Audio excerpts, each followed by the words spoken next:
Olá, meu nome é Giovanni, todos são bem-vindos ao nosso estudo de hoje. A gente está seguindo essa série de temas a respeito da filosofia espiritualista, analisando a essência de várias doutrinas, e a gente vai dar sequência, vou falar um pouco a respeito de várias doutrinas, para a gente entender a base que existe por trás de todas as religiões, todas as filosofias espiritualistas da humanidade. As religiões são caminhos diferentes que oferecem respostas para cada tipo específico de pessoa, cada tipo de indivíduo que procura um sentido para a vida, que procura a espiritualidade na sua vida.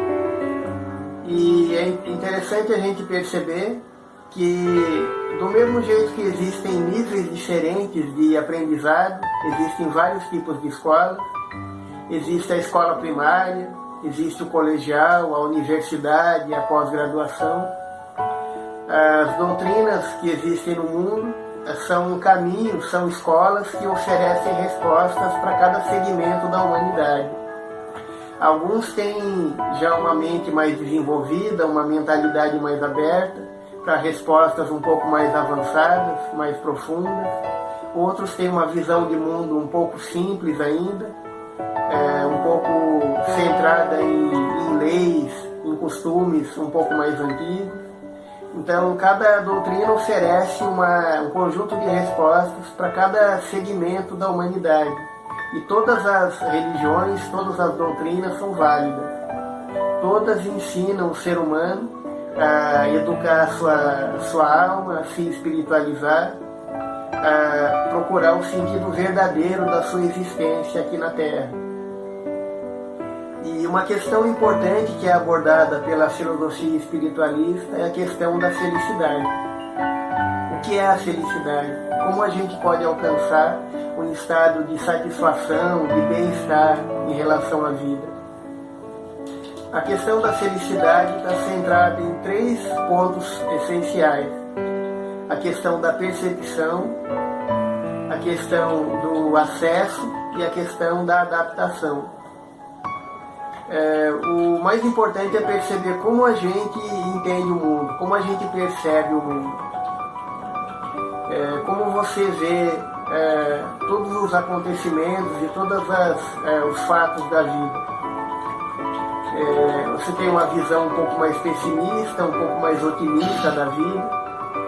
Então é importante a gente perceber o que eu preciso realmente na minha vida, o que é essencial na minha existência. E é importante desenvolver uma hierarquia de valores. O que é mais fundamental na sua vida? O que é mais importante? O que é menos importante? O que vem em primeiro lugar, em segundo, terceiro, em quarto lugar? Então tudo se resume nessa questão, a percepção, como você percebe a vida. O que é fundamental? Quais os recursos que são fundamentais na sua vida? E, em segundo lugar, até que ponto você tem acesso a esses recursos fundamentais? E como você se adapta às várias situações da vida?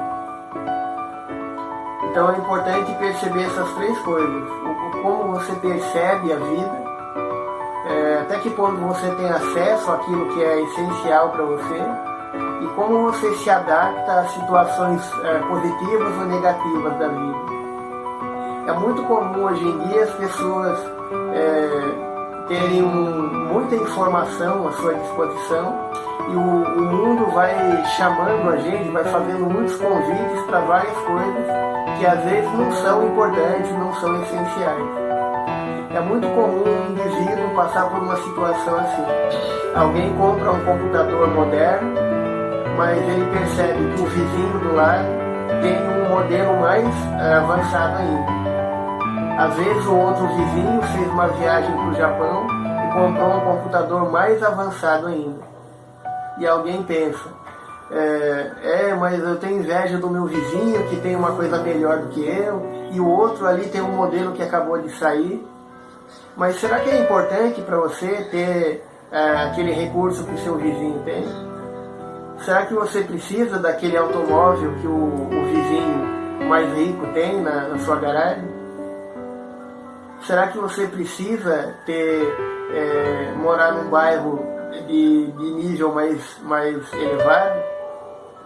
Você precisa dessas coisas que a propaganda coloca diante de você? Então a questão da felicidade é muito mais uma questão de adaptação às situações da vida do que a questão de algumas necessidades pessoais. Muitas pessoas têm como objetivo central ter uma carreira muito importante. Mas será que essa carreira vai ser boa na sua vida?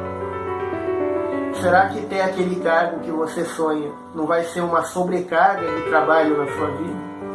Será que uma vida mais simples, talvez, não seria mais confortável para você? Não traria mais bem-estar para a sua vida? Talvez aquele cargo que você sonha seja uma coisa fundamental para você, mas talvez aquilo vai trazer muito mal-estar, muito cansaço, muito estresse, muita sobrecarga na sua vida, e vai acabar prejudicando você, a vida da sua família, vai acabar prejudicando a sua saúde. Então é muito importante a gente perceber isso. A felicidade depende, às vezes, só 10% da realidade que você tem e 90% da percepção que você tem dessa realidade. Então a vida é adaptação. A gente sempre deve se adaptar às coisas. Geralmente nunca você vai ter a esposa perfeita, o marido perfeito, os filhos perfeitos, os amigos perfeitos. Nunca você vai morar num bairro perfeito, não vai ter um trabalho profissional perfeito, não vai frequentar um clube perfeito, onde só vai encontrar felicidade. Sempre a gente vai ter desafios, limitações, dificuldades ao longo da nossa vida. Uma pessoa que cultiva a sabedoria, que procura realmente o sentido verdadeiro da vida, é aquele que sabe se adaptar às várias situações, boas ou ruins, da sua existência. Geralmente nunca a gente vai estar numa situação de desespero total, uma situação 100% insuportável, e geralmente nunca vai estar também numa situação de felicidade absoluta, onde tudo é perfeito e tudo dá certo. Então, o verdadeiro sábio é aquele que aprende com cada situação da vida e sempre procura se adaptar às várias situações que a vida coloca diante de nós. É importante parar para pensar a respeito disso. A felicidade não depende só dos recursos que você tem na sua vida, mas acima de tudo de como você percebe os fatos da vida e até que ponto você consegue se adaptar às situações que a vida coloca na sua vida. Estudando a questão da espiritualidade, a gente vê que cada doutrina tem um tipo de método específico para se ligar com a espiritualidade. Cada religião oferece um caminho diferente. Existem seitas, por exemplo, na região da Amazônia, existem seitas que usam um ritual com substâncias, com alucinógenos, para a pessoa tentar se encontrar consigo mesmo.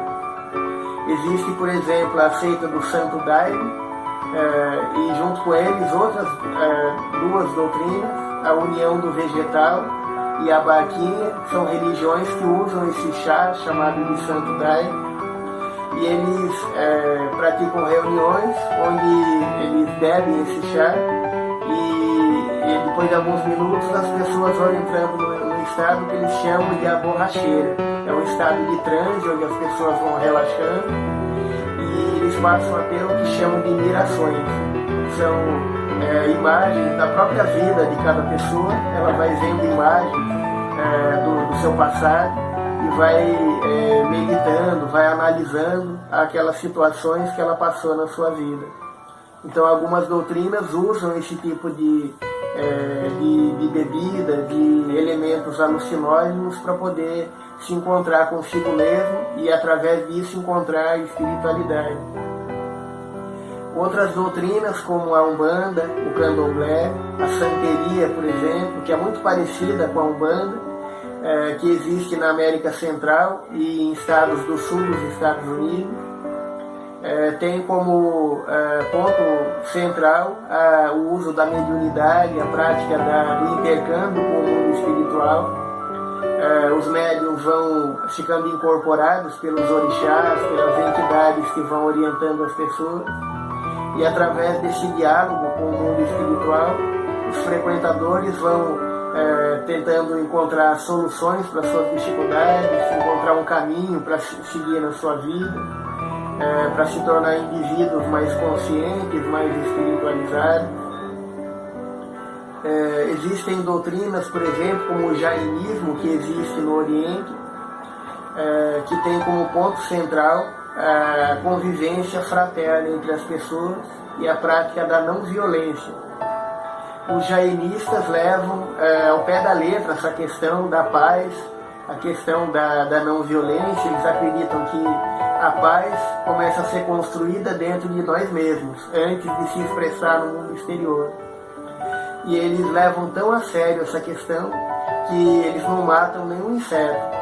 Os monges jainistas, quando estão praticando a meditação, inclusive eles põem um bocal, põem uma proteção assim na boca, para num momento de distração não acabar entrando uma mosca na sua boca, eles não acabarem matando nem um animal, nem um inseto que seja.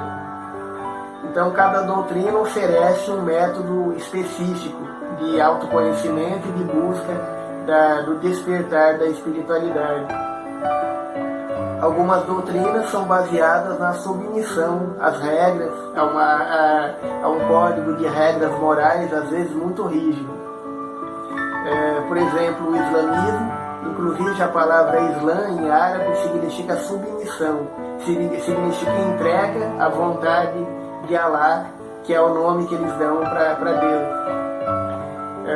O islamismo pratica uma moral muito rígida. Eles têm como prática a oração 5 vezes por dia, e eles têm um senso de orientação muito bom, porque eles têm que rezar com a face voltada para a cidade de Meca, na Arábia Saudita. Eles leem o Corão, que é o seu livro sagrado, todos os dias, vão recitando o primeiro trecho do Corão, que diz assim: que Allah é o Criador de tudo, clemente, misericordioso. Existe só um Deus, que é Allah, e Maomé é o seu profeta. E várias coisas são proibidas no islamismo. É proibido, por exemplo, a bebida alcoólica. Alguns tipos de comida são proibidos, eles têm uma alimentação específica. E os muçulmanos, inclusive a palavra muçulmano em árabe, significa aqueles que fizeram a paz com Deus, aqueles que estabeleceram uma ligação com Allah. E eles têm como escrituras sagradas o Corão, inclusive a palavra Corão em grego e em árabe significa recitação, porque eles vão recitando passagens do Corão nas suas reuniões. Além do Corão, eles têm o Hadith, que é um registro de fatos da vida de Maomé, do fundador do islamismo e também dos seguidores de Maomé. É o livro mais biográfico. E também a Sharia, que é o código das leis islâmicas, que diz como o muçulmano deve se comportar na sua vida, aquilo que é legalizado e aquilo que é proibido no código do islamismo. Eles têm como regra também que todo muçulmano deve visitar a cidade de Meca pelo menos uma vez na vida. Só aqueles muito pobres ou muito doentes estão dispensados dessa viagem. Então eles seguem um conjunto de regras que representam uma submissão à vontade de Allah, que é para eles o Criador do Universo. E inclusive o islamismo surgiu no século VI. Maomé, Mohamed em árabe significa o louvado. Nasceu na cidade de Meca, na Arábia Saudita, no ano 570. Morreu no ano 632. E Maomé, por volta dos 40 anos de idade, diz que começou a ter visões do anjo Gabriel, numa caverna chamada Garhira, onde ele costumava ir ali para meditar um pouco, e o anjo dizia que ele tinha uma missão de revelar uma nova mensagem religiosa para a humanidade. E ele foi tendo esses encontros com esse anjo, e mais tarde foi repassando para os seus seguidores. Só muito mais tarde que eles começaram a escrever, a registrar aquilo que Maomé ensinava nas suas pregações, e com isso surgiu o livro do Corão. E eles têm esse conjunto de regras, uma moral bastante rígida, bastante exigente para o muçulmano, de seguir vários conjuntos de códigos, de regras. Então esse é um dos caminhos espirituais que influenciaram bastante a humanidade. Existe mais de 1 bilhão de muçulmanos no mundo hoje em dia, em muitos países. Não só países árabes, como também regiões da Europa Oriental, países como a Espanha, como a Turquia, e países... Muitas vezes as pessoas acham que os muçulmanos vivem mais em países árabes, mas existem países da África também. Inclusive, o maior país muçulmano do mundo hoje em dia é a Indonésia, que não é um país árabe, que tem uma outra etnia, um outro tipo de povo. Um outro grupo também de seguidores que seguem mais a submissão a essas regras são o judaísmo mais ortodoxo. O judaísmo é dividido em várias correntes de pensamento. Existe o judaísmo mais liberal, o judaísmo moderado, o judaísmo ortodoxo, e existe aquele ultra-ortodoxo, o judaísmo hassidiano, que é o que leva as leis do Antigo Testamento mais ao pé da letra. Os judeus hassidianos têm 613 regras registradas na Bíblia que eles seguem ao pé da letra. Tudo é definido ali. O que eles podem comer, o que não é, eles não podem consumir carne de porco, eles só podem ter uma alimentação chamada de alimentação kasher, de acordo com as regras do Antigo Testamento.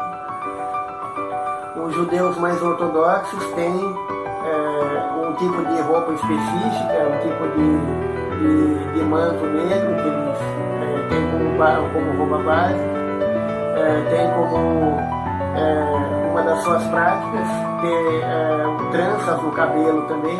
Eles têm um tipo de penteado específico, tem um conjunto de regras que eles seguem no dia a dia.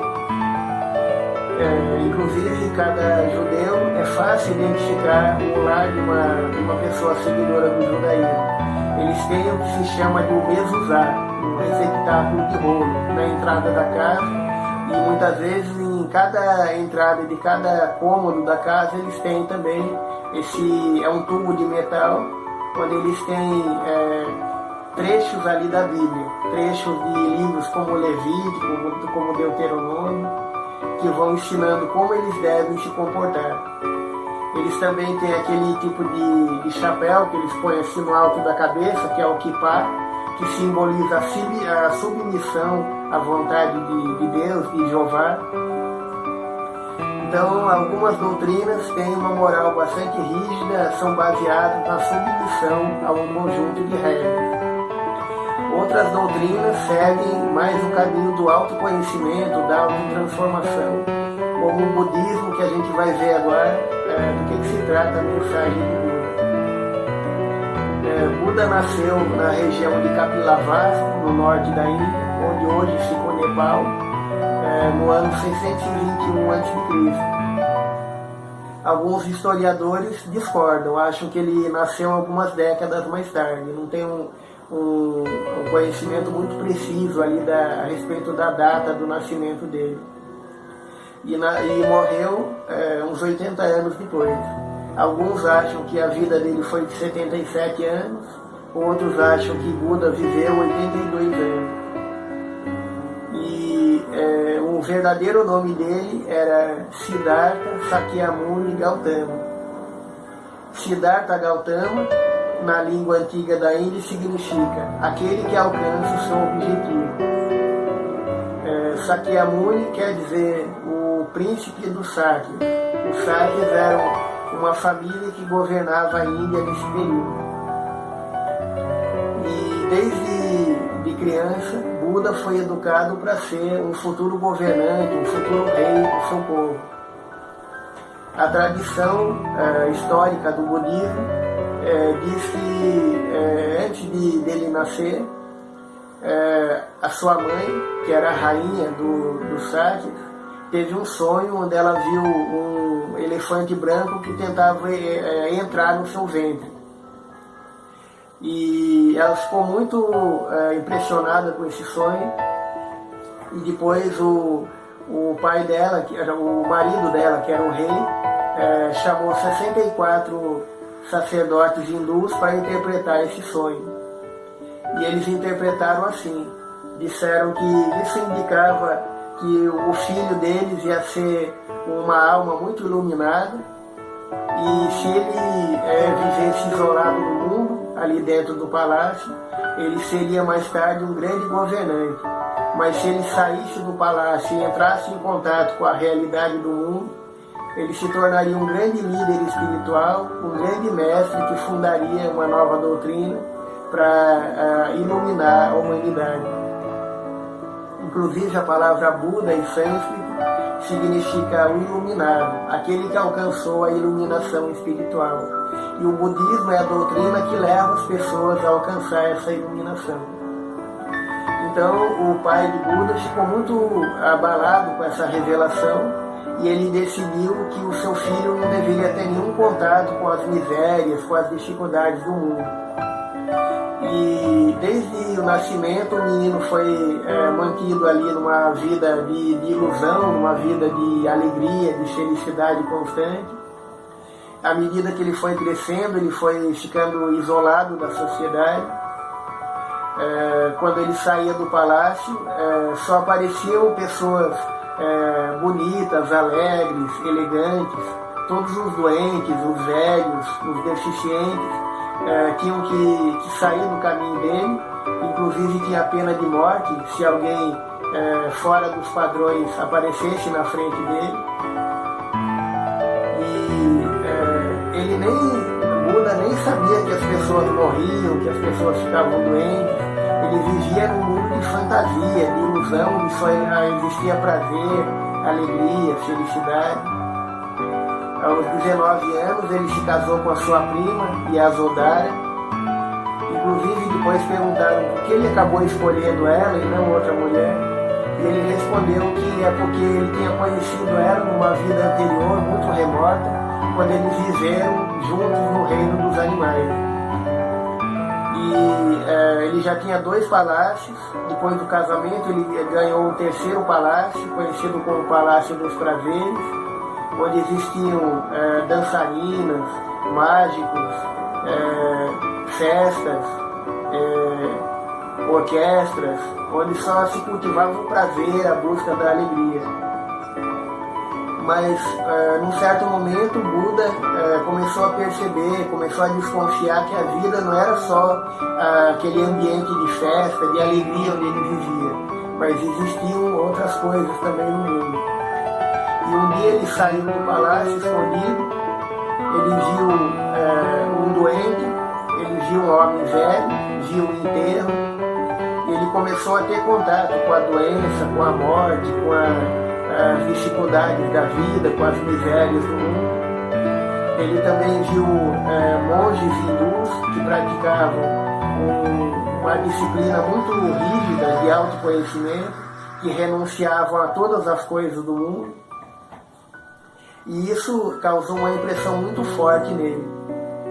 Ele foi percebendo que a realidade era bem diferente daquilo que os seus pais tinham levado ele a acreditar. E ele não voltou mais para o palácio. Ele procurou entrar num caminho de autotransformação. Ele começou a meditar embaixo de uma árvore.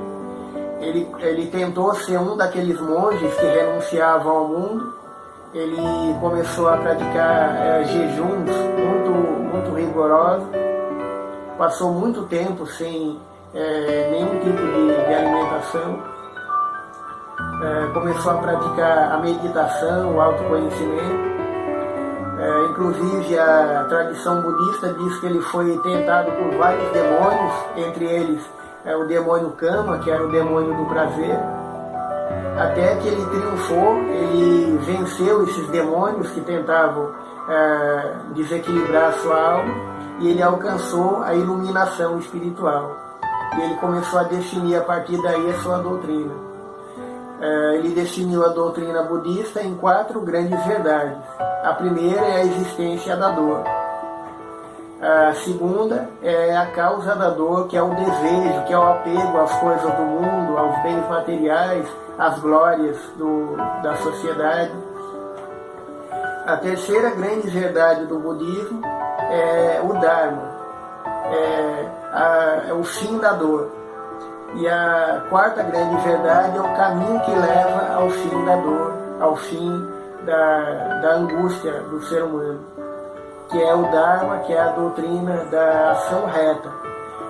Ele destaca 8 caminhos, a gente pode destacar 4 mais importantes, que são a vontade reta, o pensamento reto, a palavra reta e a ação reta.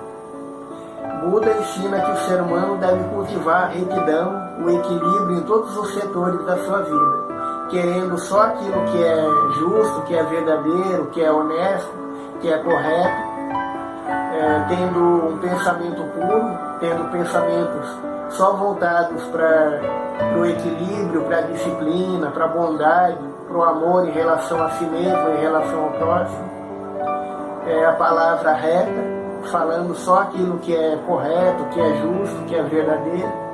E a ação reta, tendo atitudes positivas, de amor, de disciplina, de respeito ao próximo, cultivando um padrão de comportamento sempre positivo, sempre o mais elevado possível.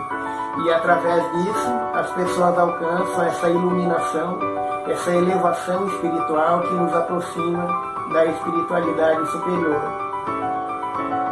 Buda começou a divulgar pela Índia a sua doutrina, começou a atrair cada vez mais seguidores, e depois de algum tempo ele juntou aquilo que eles chamam de as 3 joias do budismo, que são o Buda, o orientador espiritual, o Dharma, que é a sua doutrina, ensinando as pessoas como administrar a sua vida e se educar para ser espiritualizado, e a Sangha, que é o conjunto de seguidores, que são os monges que passaram a seguir a mensagem do Buda.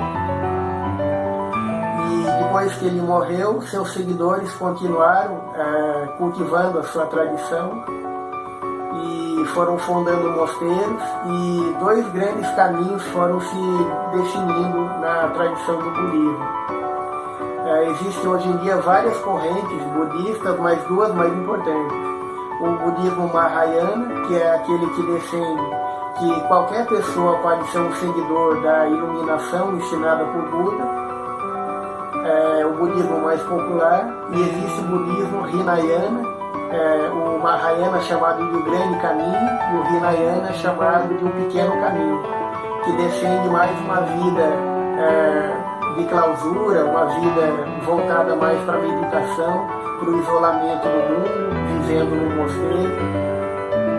Então, vários caminhos foram se definindo na tradição do budismo. Existe hoje em dia também o Zen budismo, existe a Igreja Messiânica Mundial e vários outros ramos que foram surgindo no corpo principal da doutrina budista. Como escritura sagrada, eles têm principalmente o que eles chamam de Atipitaka, que são um conjunto de 31 livros sagrados divididos em 3 coleções. No ramo do budismo na China existem mais de 5.000 livros sagrados. Existem outros ramos, como o lamaísmo, por exemplo, que é o ramo do budismo praticado no Tibete. Inclusive o Dalai Lama é um dos representantes do lamaísmo. Então, como a gente vê, o budismo se volta mais para a questão do autoconhecimento, a questão da autotransformação, para cada pessoa procurar a iluminação e procurar se tornar um ser cada vez mais consciente, mais iluminado do ponto de vista moral e espiritual. Inclusive, muitos hoje dizem que os budistas são ateus, que eles não acreditam em Deus, que eles se voltam mais para a questão da autotransformação do que para a questão religiosa, mas isso vem de uma tradição que Buda tinha de não discutir religião na sua época. Os sacerdotes, os estudiosos da espiritualidade na época de Buda tentavam discutir com ele, ver o que ele pensava das religiões da Índia. E a Índia, já naquela época, era um país marcado por uma diversidade religiosa muito grande, existiam milhões de deuses diferentes. Então Buda preferia não discutir essa questão, que Deus seria mais verdadeiro, se existiria só um Deus ou milhões de deuses diferentes. Então isso marcou a tradição do budismo como uma religião voltada mais para o próprio ser humano do que para a questão teológica, religiosa, da essência de Deus, da relação de Deus com o ser humano. Mas Buda nunca negou a existência de Deus. Ele simplesmente não achava tão importante discutir essa questão da teologia, e ele achava mais importante oferecer ao ser humano um caminho de iluminação do que uma discussão da questão de qual religião seria mais verdadeira, qual seria a verdadeira essência da divindade. E ele procurava se concentrar mais na questão de oferecer ao ser humano um caminho de libertação da dor e da iluminação espiritual que ele ensinou à humanidade. Então, como a gente vê, cada doutrina segue um método diferente. Existem milhares de doutrinas no mundo, cada uma oferece um caminho específico para o ser humano. E vou falar agora a questão da mediunidade, a questão como surgiu também a doutrina do Espiritismo, qual o caminho que a doutrina oferece à humanidade. Vou começar falando a respeito da questão da historiografia espiritual. Como o mundo espiritual vê a questão da história da humanidade. Existem vários livros que abordam a questão da história, existem vários romances históricos. Por exemplo, Chico Xavier recebeu um conjunto de obras de Emmanuel, seu protetor espiritual, que abordam a questão da história do cristianismo. Existem o que se chama de os romances romanos, porque Emmanuel, seu protetor, foi um senador que viveu na época de Jesus em Roma, um senador chamado Públio Lentulus Cornelius. E através de Chico, ele vai escrevendo esses livros. O primeiro deles se chama 2000 Anos, onde ele vai descrevendo a sua biografia. Quando ele viveu como senador, ele foi mandado pelo governo de Roma para a região da Palestina, e ele vai descrevendo ali o surgimento do cristianismo, inclusive o seu encontro pessoal com Jesus. A filha de Públio Lentulus era doente, ela tinha lepra, e num encontro com Jesus ele era um senador muito orgulhoso, se considerava alguém muito superior, e ele tem um encontro com Jesus e ele percebe uma força tão grande que vinha de Jesus, que ele começa a ter uma postura de humildade muito maior a partir desse encontro com Jesus. E ele pede que Jesus cure a sua filha. E Jesus responde que ele pode curar, mas isso seria um tipo de débito, de dívida a mais que ele teria com Deus, de ser beneficiado com aquela cura. E ele vai descrevendo ali como vão surgindo os primeiros cristãos. Mais tarde ele acaba sendo sequestrado ali pelas autoridades de Jerusalém, quando os romanos começam a invadir a Palestina, quando os judeus se rebelam contra o governo de Roma. Ele acaba sendo torturado pelos sacerdotes ali de Jerusalém e depois ele acaba morrendo na erupção do vulcão Vesúvio, quando ele volta para a Itália, naquela região de Pompeia. Ele acaba morrendo e depois no segundo livro, 50 anos depois, chamado 50 anos depois, ele volta como um escravo chamado Nestório e vai descrevendo a evolução do cristianismo no século II. No terceiro livro, Emmanuel vai descrevendo como o cristianismo vai traçando o seu caminho, sua trajetória evolutiva. No século III, o terceiro livro se chama Ave Cristo. Ele vai falando das perseguições que os cristãos eram vítimas nos primeiros séculos da Igreja. Vai descrevendo como os cristãos tinham a sua fé, como eles cultivavam a fé, sendo forçados a se esconder da sociedade de Roma, nas catacumbas de várias cidades. Inclusive ele descreve como eles eram sacrificados nas arenas de Roma e como a fé era tão forte daqueles primeiros líderes cristãos. Mesmo diante da morte violenta, eles mantinham ainda a sua fé, mantinham o seu equilíbrio espiritual, e descreve como eles eram recebidos no mundo espiritual depois que eles morriam naquele sacrifício nas arenas de Roma. Emmanuel vai revelando vários detalhes históricos do cristianismo. Depois, o próximo livro dele se chama Renúncia. Ele fala da história de uma mulher que era um espírito muito iluminado, chamada Alcíone, que reencarna na França no século XVII. E ele vai descrevendo fatos históricos da Igreja, na França, na Irlanda, na Espanha. Inclusive ele descreve como foi a colonização da América, como os irlandeses e ingleses vão colonizando a América do Norte. Vai citando vários fatos históricos. E esses livros chamaram muita atenção quando foram lançados.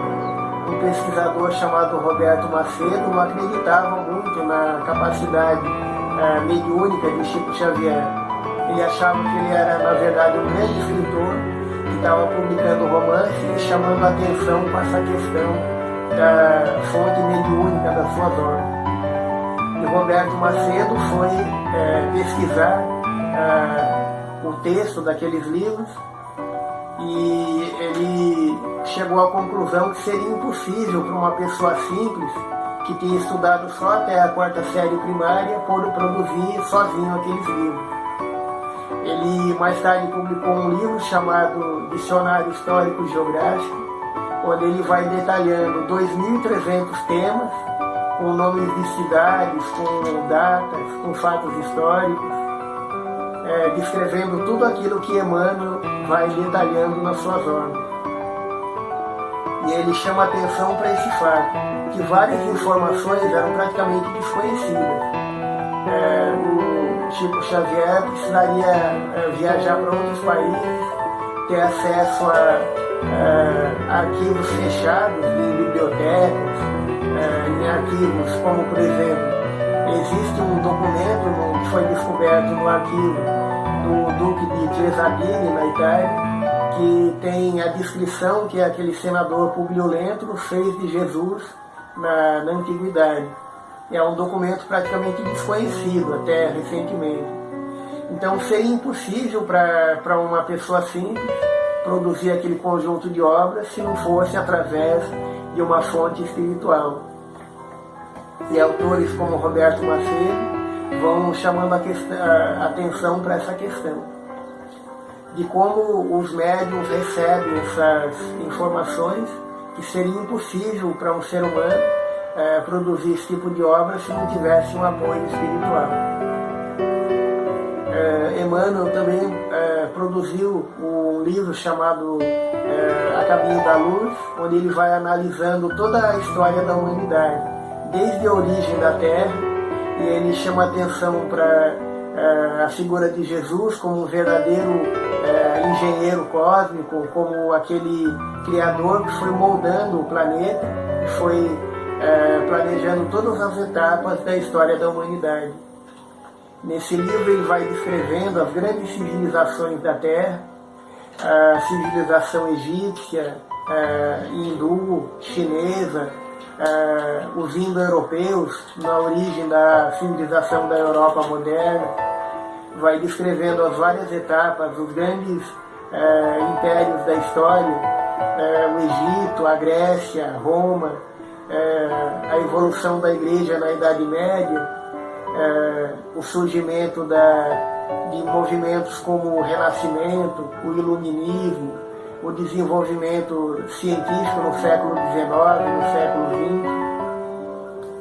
E Emmanuel vai detalhando cada etapa da história, países como a França, a missão da Inglaterra, a missão de Portugal e Espanha. Ele vai traçando uma análise da história da humanidade do ponto de vista do mundo espiritual. Em outro livro dele chamado Consolador, ele vai, em pergunta e resposta, vai analisando todas as áreas do conhecimento humano.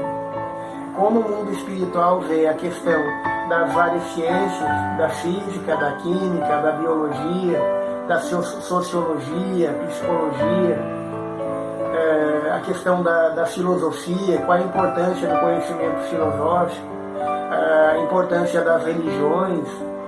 Ele analisa a questão da Bíblia, dos 10 mandamentos, dos profetas do Antigo Testamento, a importância do cristianismo, a questão da arte, da política, do esporte.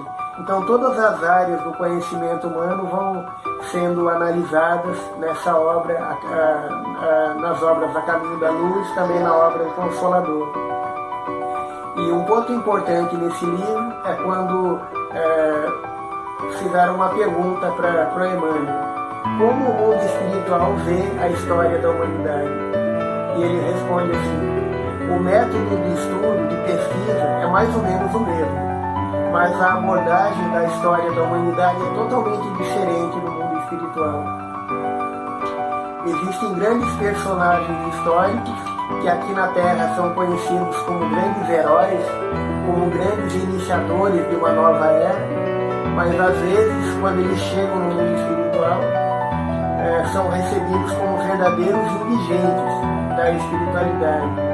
Eles chegam lá numa situação de miséria espiritual muito grande, porque eles tiveram, às vezes, muitos vícios de vaidade, de orgulho, a ideia de superioridade, praticaram, às vezes, muitos crimes, grandes conquistadores como Alexandre, como Júlio César, como grandes personagens históricos, às vezes, eram considerados criminosos porque eles exterminavam outros povos para conquistar os territórios que eles queriam dominar.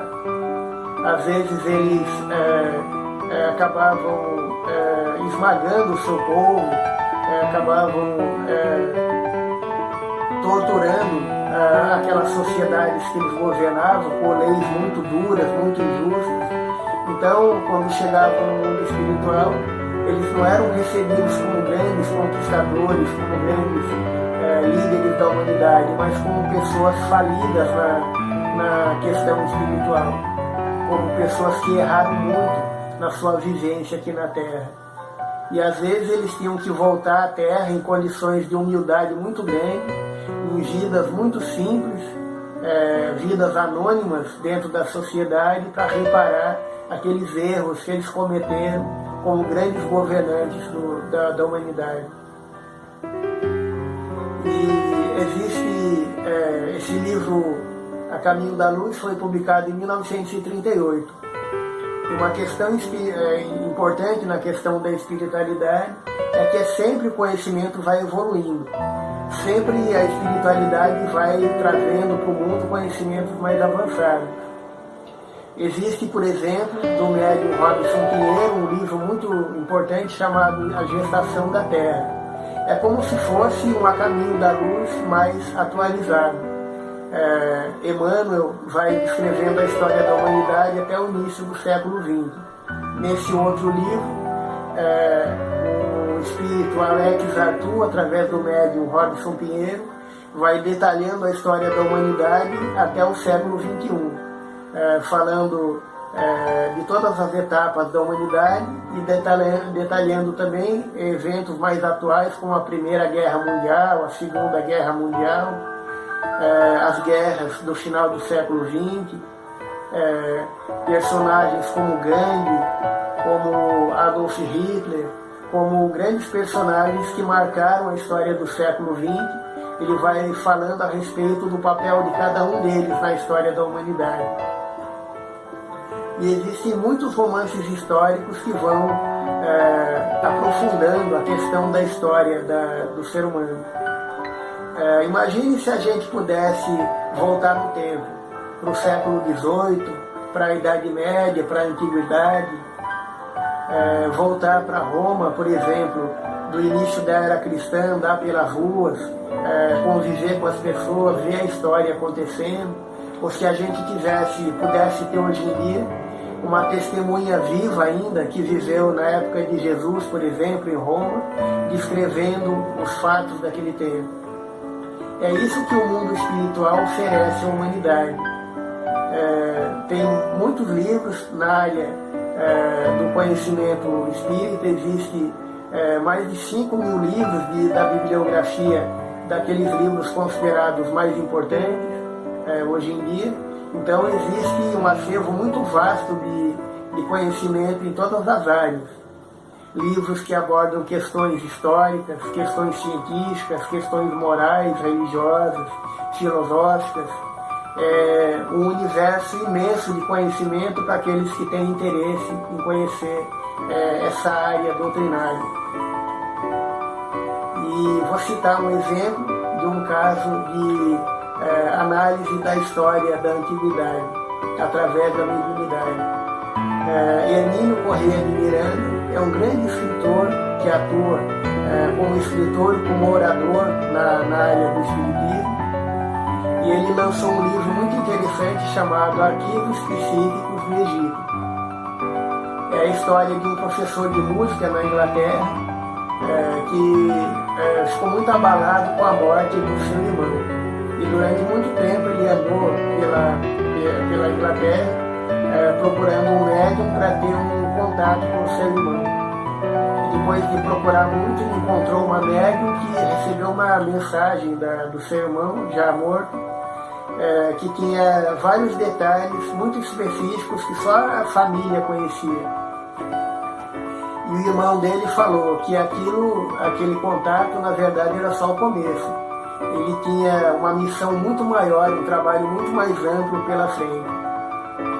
E entre 1927 e 1937, esse professor de música foi elaborando uma obra muito importante.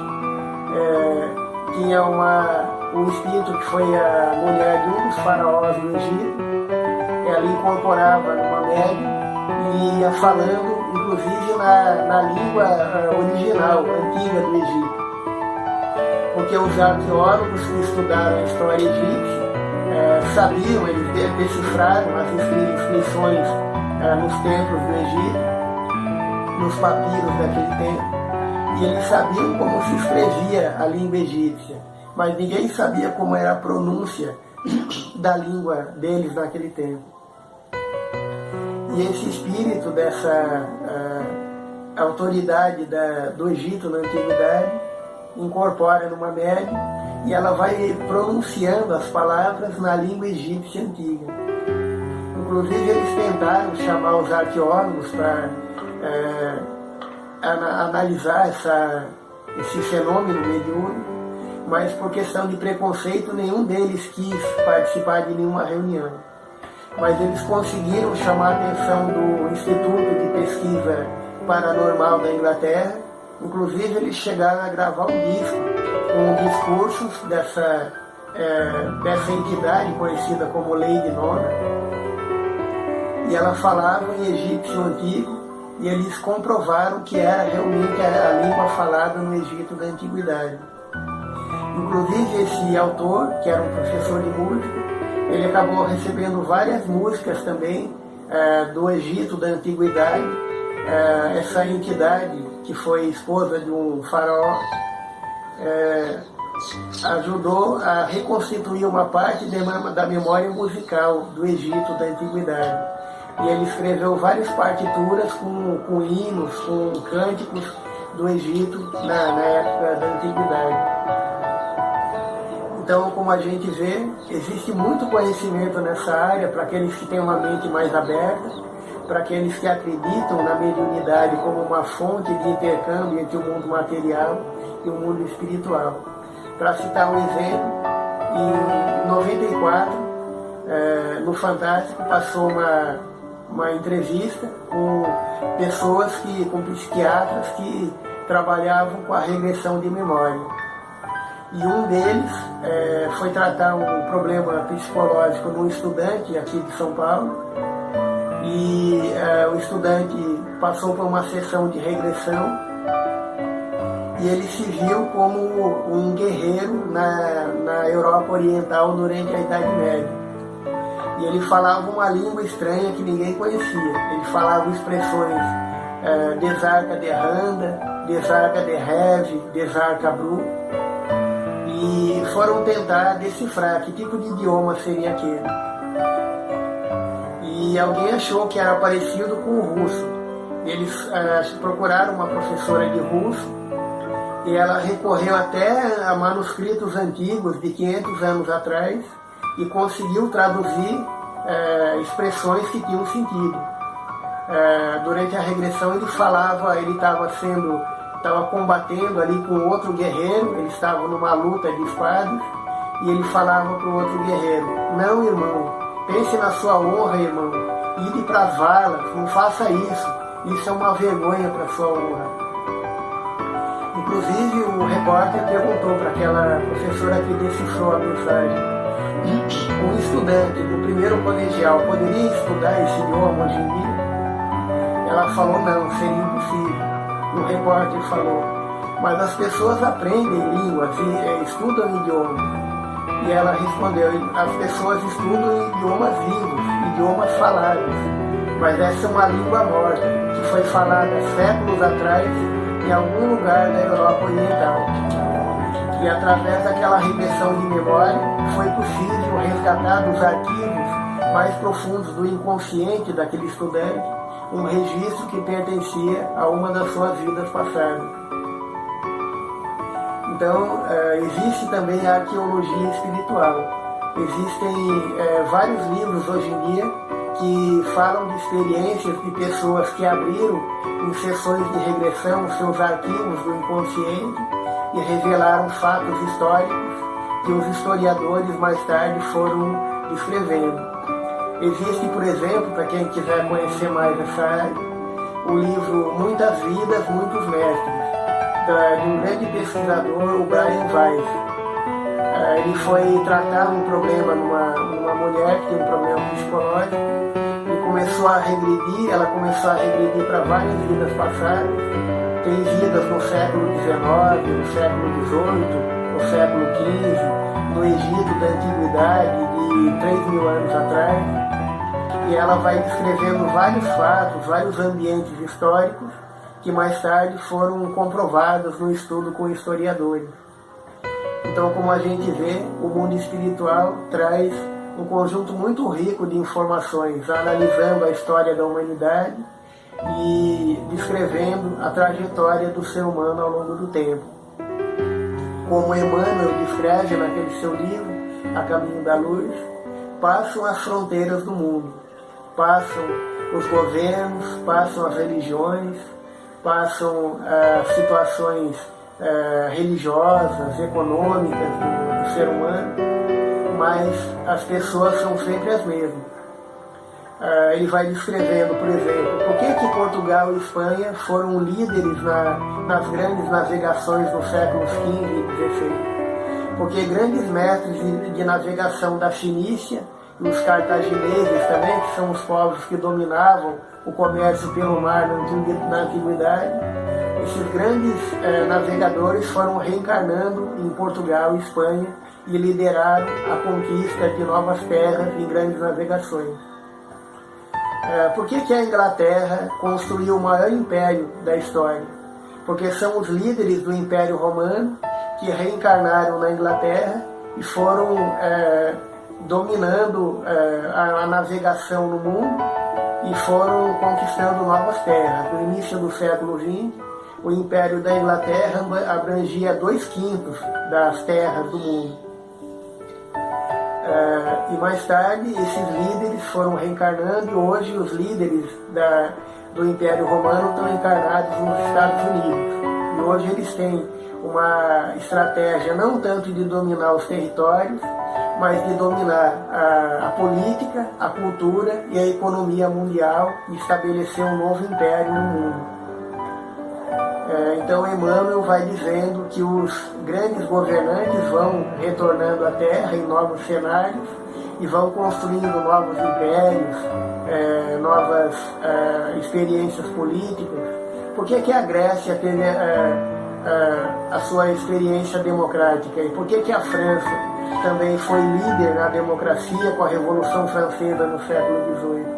Porque os grandes líderes políticos da Grécia da Antiguidade retornaram à Terra e foram os líderes que comandaram a Revolução Francesa e os ideais de liberdade, de igualdade, de fraternidade que surgiram com o Iluminismo, o movimento cultural do século XVIII. Então, como Emmanuel diz no seu livro, assim como as pessoas se reúnem, as coletividades também vão renascendo e vão iniciando grandes períodos de renovação da história da humanidade. A partir de certos momentos, o mundo recebe grandes mestres da espiritualidade que vão renascendo na Terra e vão inaugurando novas eras de luz para a humanidade. Como o século de Péricles, um grande governador da Grécia no século VI a.C., como o período do Renascimento nos séculos XV e XVI, o Iluminismo no século XVIII, a Revolução Científica do século XIX, como a Revolução Tecnológica do século XX e XXI, como o surgimento de grandes revoluções nos transportes e comunicações, o surgimento do rádio, da televisão, da internet no final do século XX. São grandes missionários da espiritualidade que retornam à Terra e vão trazendo para a humanidade novos caminhos para abrir a evolução da humanidade em todas as áreas, científica, filosófica, religiosa, política, etc. Então, como Emmanuel diz na sua obra, todos nós já vivemos, somos peregrinos da eternidade, já vivemos dentro de fronteiras que não existem mais, fomos seguidores de religiões que desapareceram no tempo, vivemos dentro de estruturas políticas, econômicas que não existem mais, tomamos parte em grandes momentos da história da humanidade que ficaram no passado. Então o ser humano é um viajante da eternidade que vai voltando à Terra e vai prosseguindo sempre na sua trajetória em direção ao despertamento da sua consciência e despertamento da luz espiritual dentro de cada um de nós. Como Emmanuel diz na sua obra, os reis do mundo mais tarde voltaram à Terra na indumentária humilde dos escravos, aprendendo na humildade, na convivência com o povo simples, numa vida mais simples, a cultivar a humildade, o respeito ao próximo e a busca do seu equilíbrio espiritual, na busca da sua conquista do próprio equilíbrio com a sua própria consciência. Então, hoje a gente viu o que várias doutrinas descrevem como a verdadeira missão do ser humano, como vários caminhos para o ser humano seguir na busca do seu autoconhecimento, do seu crescimento espiritual. Nos próximos vídeos a gente vai ver mais a questão da busca do conhecimento, como o mundo espiritual oferece uma mensagem o mais profunda possível para o ser humano, para equilibrar a sua vida, ser um ser cada vez mais iluminado. E a gente vai detalhando como cada doutrina oferece à humanidade um caminho válido, um caminho importante na busca da nossa própria evolução espiritual.